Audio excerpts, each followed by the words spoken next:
तो गाइस आज से हम स्टार्ट करने जा रहे हैं एक नया एनीमे जिसका नाम है फेलियर फ्रेम, जहां हम देखते हैं कि हमारे मेन कैरेक्टर और उसके सारे क्लासमेट्स को एक दूसरी दुनिया में टेलीपोर्ट कर दिया जाता है, जहां पर उन सभी लोगों को हीरोज माना जाता है। पर हम देखते हैं हमारे हीरो को सबसे लो रैंक मिलता है, जिसकी वजह से सभी लोग उसे मरने के लिए खंडर में भेज देते हैं और तब वो कसम खाता है कि वो उन लोगों से इस चीज का बदला लेकर रहेगा। तो गाइस चलो आप देखते हैं कि क्या वो उस खंडर से बचकर बाहर निकल पाएगा और बाकियों से अपना बदला ले पाएगा। तो अब टाइम नहीं वेस्ट करते हैं, जल्दी से स्टार्ट करते हैं। तब यहाँ हमें हमारे मेन कैरेक्टर टाउ का मेमोरी का बचपन दिखाया जाता है, जहाँ उसके स्टेप डैड उसे बहुत ज्यादा मार रहे होते हैं और उसकी माँ भी उसे बचा नहीं रही होती। और तभी हम यहाँ देखते हैं स्कूल बस में ओयामाडा क्लास प्रेसिडेंट सोगू को रोमांस नोवेल पढ़ने के लिए चिढ़ा रहा होता है। तब हम देखते हैं कोई भी उसकी मदद नहीं कर रहा होता। तब मेमोरी हमें बताता है ये बस हमें स्कूल के फील्ड ट्रिप पर लेकर जा रही है, जहां ओयामाडा सोगू को परेशान कर रहा है और हायर रैंक ग्रुप्स उस पर हंस रहे हैं। पर हमारे टीचर को तो इससे कोई फर्क भी नहीं पड़ रहा। मुझे पूरा यकीन है कि अगर मैं इसे रोकूंगा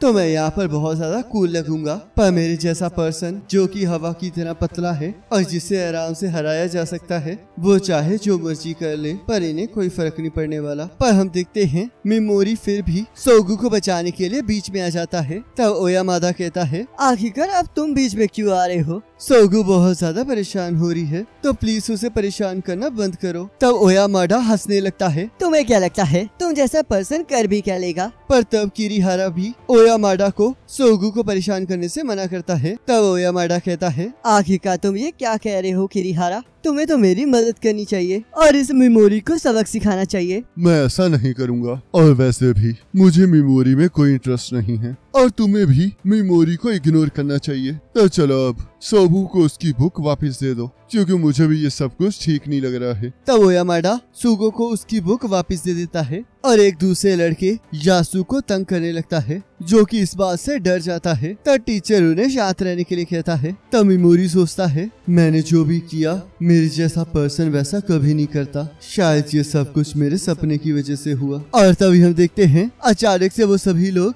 एक दूसरे वर्ल्ड में टेलीपोर्ट हो जाते हैं। तब किसी को भी कुछ समझ नहीं आ रहा होता। तब एक लड़की कहती है बुराई से लड़ने वाले ताकतवर फाइटर्स, आप सबका यहाँ पर स्वागत है। मेरा नाम गोडेस वीसीएस है। हमारे किंगडम एलियन ब्रेव वॉरियर्स को समन करती है ताकि वो उस ग्रेट एम्परर के साथ लड़ सके जो बार बार अपीयर हो जाता है। 200 साल पहले हीरोज ने उस डीमन एम्परर को हरा दिया था, पर अब वो दोबारा से जिंदा हो गया है। तो इसलिए दूसरी दुनिया के चूज किए हुए हीरोज हम चाहते हैं कि आप हमें अपनी ताकत दें ताकि हम उस डीमन एम्परर को हरा सके। तब हम देखते हैं किसी भी पर्सन को इस बात पर विश्वास नहीं हो रहा होता कि वो लोग दूसरी दुनिया में टेलीपोर्ट हो गए हैं। तब टीचर उन्हें शांत रहकर विशियस की बात सुनने के लिए कहते हैं। तब मेमोरी सोचता है यहाँ की सभी चीजों को देखकर ऐसा लग रहा है जैसे कि ये एक सपना है, पर मुझे इस सपने में दर्द महसूस हो रहा है। तो क्या इसका मतलब हम सच में दूसरी दुनिया में आ गए हैं? तब किरीहारा कहता है तो आप ये चाहती हैं कि हम डीमन एम्परर को हरा दें,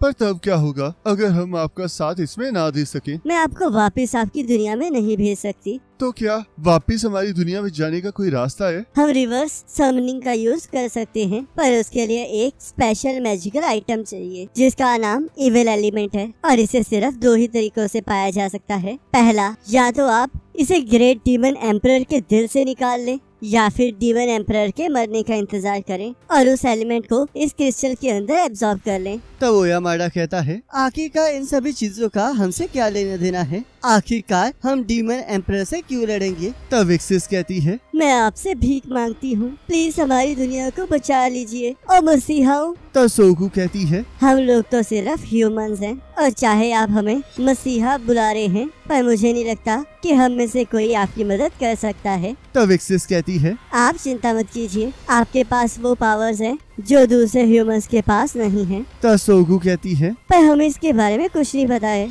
तब विक्सिस कहती है वो आपको अभी पता चल जाएगा। और तब हम देखते हैं विक्सिस के ऑर्डर पर कुछ सिपाही एक पर्सन को एक मॉन्स्टर के सामने छोड़ देते हैं और तब वो मॉन्स्टर उसे खा जाता है। तब विक्सिस अपनी पावर से उस मॉन्स्टर को जला देती है। तब एक लड़की कहती है, अब मुझे समझ में आ गया है, ये दुनिया हमारी दुनिया से बिल्कुल अलग है, या फिर हम ये भी कह सकते हैं कि हम अलग प्लेनेट पर हैं। तब विक्सिस कहती है, तो चलो आइए मेरे हीरोज, अब वक्त हो चुका है जब आपको आपकी हिडन स्किल्स के बारे में पता चलेगा। तो इसलिए अब एक एक करके आगे आइए और इस क्रिस्टल के ऊपर अपना हाथ रखिए। तब हम देखते हैं एक एक करके सभी बच्चों को अपने पावर के हिसाब से रैंक दिए जाते हैं, जिसमें हम देखते हैं ओयामाडा को ए रैंक मिलता है, किरिहारा को एस रैंक मिलता है और सोगू को एस रैंक मिलता है। तब बाकी सभी लोग भी अपने अपने रैंक को हासिल कर लेते हैं। पर हम देखते हैं मिमोरी के पास ज्यादा मैजिक नहीं होता है, जिसकी वजह से विक्सिस उसे इग्नोर कर देती है। तब मिमोरी सोचता है, लगता है दूसरी दुनिया में भी मुझे इग्नोर ही किया जाएगा,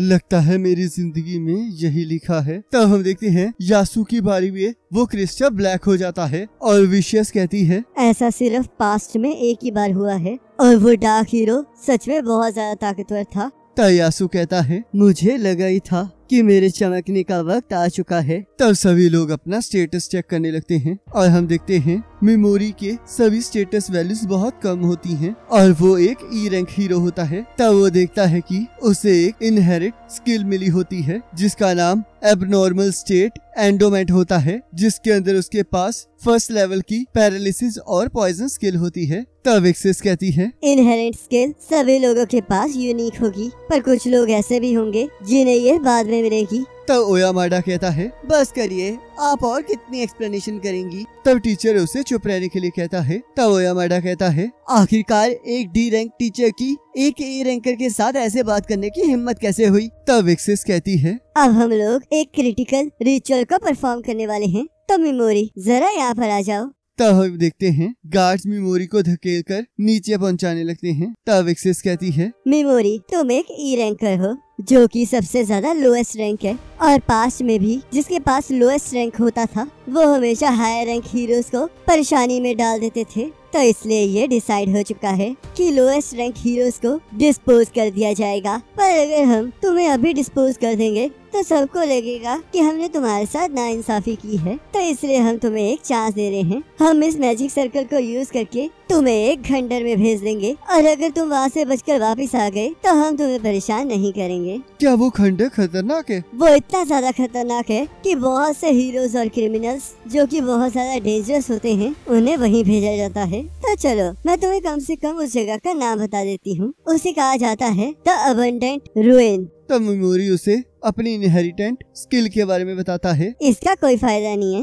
क्योंकि तुम्हारी इनहेरिटेंट स्किल तुम्हारी तरह ही कमजोर होगी और उसका इफेक्ट भी कम समय तक टिकेगा, जिससे कि तुम उसे सिर्फ लो लेवल डेमेज पर ही यूज कर सकते हो, जिसका मतलब तुम्हारी स्किल फेलियर फ्रेम की कैटेगरी में आती है। और वैसे भी तुम एक ई रैंकर हो और तुम्हारा स्टेटस भी बहुत ज्यादा कमजोर है। अगर तुम लेवल अप भी करोगे तो भी उसका कोई फायदा नहीं होगा। पर तुमने यहाँ मुझे मेरी इजाजत के बिना बुलाया है और अब तुम मुझे मारना चाहती हो। तब किरिहारा कहता है, अब बस करो मेमोरी, अब तुम इसमें कुछ नहीं कर सकते। तब यासु मेमोरी के पास चला जाता है और मेमोरी को लगता है कि वो उसकी मदद करने आया है, क्योंकि स्कूल में मेमोरी भी यासु की मदद करता था। पर यासु मेमोरी का मजाक उड़ाने लगता है और वहाँ से वापस चला जाता है। तब विशियस मेमोरी को एक लेदर पाउच देती है और उस रिचुअल को स्टार्ट कर देती है। तो सोगू इसके लिए मना करने लगती है, पर विक्सियस उसे बेहोश कर देती है। तब मेमोरी गुस्से में आकर विक्सियस पर अपने मैजिक से हमला कर देता है, पर विक्सियस को कोई असर नहीं होता क्योंकि उसके आसपास एक डिफेंस बैरियर होता है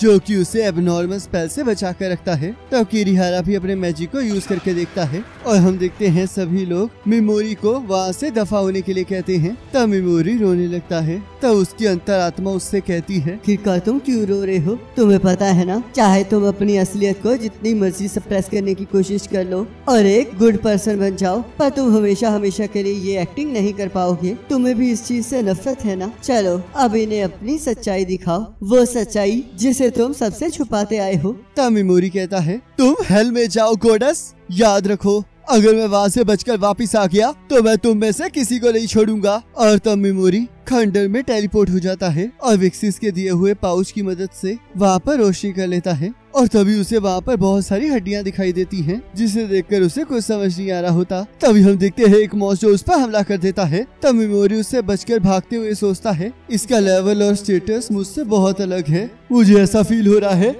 जैसे कि ये मुझे मारने आ रहा है, तो इसलिए मुझे जल्द से जल्द यहाँ से भागकर जाना होगा। मैं रोना चाहता हूँ पर मैं इस टाइम ना ही दुखी हूँ और ना ही खुश, मैं बस डरा हुआ हूँ। पर रुको, जो इमोशन मैं इस टाइम फील कर रहा हूँ वो डर नहीं है बल्कि वो फ्रस्ट्रेशन है। लगता है अब ये मेरा अंत है। मेरे पास ना ही कोई वेपन है, ना ही स्टेटस और ना ही एक अच्छी स्किल है। पर हम देखते हैं मेमोरी अभी भी हार मानने को तैयार नहीं होता है और अपने पैरालाइज स्किल को एक्टिवेट कर लेता है, जिससे कि वो मॉन्स्टर पैरालाइज हो जाता है। तब मेमोरी सोचता है गॉडेस ने तो कहा था कि मेरी स्किल किसी काम की नहीं है, तो क्या ये गलती से काम कर गया। तभी उसे एक और मॉन्स्टर मिल जाता है जो कि उसे मारने के लिए आगे बढ़ने लगता है। तब मेमोरी उसके ऊपर फिर से अपनी पैरालिसिस स्किल को यूज करता है, जिससे कि वो मॉन्स्टर पैरालाइज हो जाता है। तब मेमोरी कहता है ये चमत्कार नहीं हो सकता, मेरी स्किल सच में काम करती है। शायद ऐसा हो सकता है कि मेरी एबनॉर्मल स्टेट स्पेल इस दुनिया की बाकी स्पेल से अलग हो। और तब वो अपना स्टेटस चेक करता है, जिसमें उसकी मैजिक पावर खत्म हो चुकी होती है। और तब वो पॉइजन स्किल को यूज करता है और सोचता है आखिरकार मैं इसे यूज कैसे कर पा रहा हूँ। क्या ये पैरालिसिस के साथ साथ यूज होता है? आखिरकार अब मैं आखिर क्या करूँ? आखिरकार तब क्या होगा जब मैं अपनी स्किल को यूज करता रहूंगा। तब हम यहाँ देखते हैं दूसरा मॉन्स्टर वापस आ जाता है। तब मेमोरी सोचता है लगता है इसके ऊपर से पैरालिसिस का असर हट चुका है। तुमने मुझे मारने की कोशिश की है और लगता है अब तो मुझे मार कर ही रहोगे। क्या इस टाइम किसी को मुझे यहाँ पर बचाने नहीं आना चाहिए? पर आखिरकार यहाँ पर कौन आएगा? वो लोग तो मुझे मरा हुआ देखना चाहते हैं। और तब उसकी अंतरात्मा कहती है मैं कोई हीरो नहीं हूँ, मैं तो बस एक बैकग्राउंड कैरेक्टर हूँ जिसे कोई नहीं बचाएगा। तो इसलिए मुझे किसी पर भी भरोसा नहीं करना चाहिए और ना ही किसी से उम्मीद रखनी चाहिए। तब मेमोरी कहता है मैं जीने के लिए तुम्हें मार डालूंगा। तो चलो फिर से शुरू करें। और इसी के साथ एपिसोड खत्म हो जाता है। अब गाइस आप मुझे कमेंट करके जरूर बताना कि आपको ये वाला एपिसोड कैसा लगा है, और अगर आप चाहते हो कि हम इस एनिमे को कंटिन्यू करें तो आप कमेंट करके हमें बता सकते हो, क्योंकि अगर इस पर अच्छा रिस्पांस नहीं आएगा तो मे भी हम इससे आगे कंटिन्यू ना करें। तो आपके कमेंट्स बहुत ज्यादा मैटर करते हैं। बाकी अगर अच्छा रिस्पांस आएगा तो अगले एपिसोड का लिंक आपके स्क्रीन पर आ रहा होगा, उस पर क्लिक करके अगले एपिसोड को देख सकते हैं।